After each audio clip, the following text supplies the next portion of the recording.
Hi, I'm Kendall with the Rawls Group. The old African proverb, "it takes a village," illustrates the essential nature of a team approach to succession planning. Succession planning is a complex endeavor. As such, it requires leveraging the expertise of a diversity of backgrounds.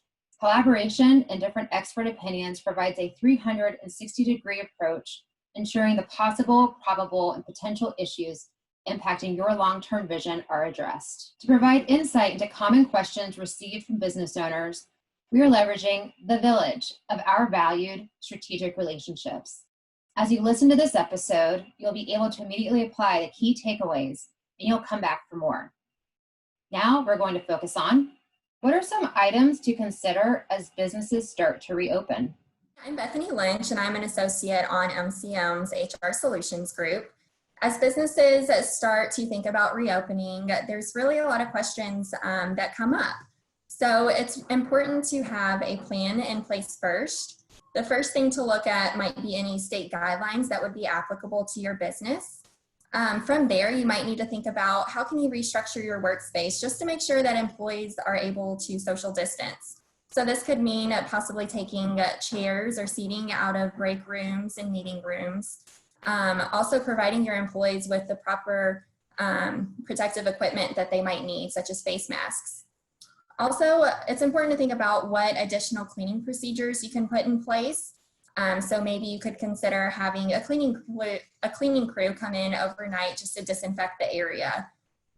You might need to update some of your policies if you're planning to implement any health checks, or if you plan to continue to allow your employees to work from home. And also, even though businesses are starting to reopen, COVID is still a concern. So it's important to have a plan in place just in case you do have an employee who becomes infected with COVID. How will you notify other employees? What steps can you take to prevent the spread to other employees? And also, do you have a backup in case an employee needs to quarantine for 2 weeks?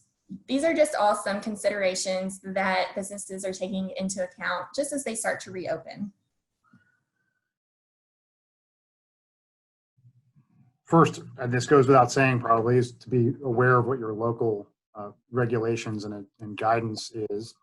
And as it relates to that, I would get your key team together, key managers together, and have a tactical discussion about what they think to incorporate their ideas and get their feedback and input.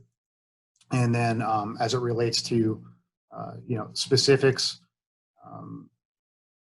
things like smarter or prudent shift rotations. So you've got the same teams or groups of people rotating through shifts, and they're working together and staying within their own group. So you don't have one individual who potentially has the virus expose a large percentage of your organization. I'd add that I think culture for me is such a huge thing. And through this, where nobody knew what was going on, what they were doing, as I've been in dealerships over the past month and a half, as they are opening, it really is the attitude of we are not the victim, but we are going to handle this, that I've seen as the from a pure attitude mindset of what are you going to get done in a dealership. Yeah, you got the safety.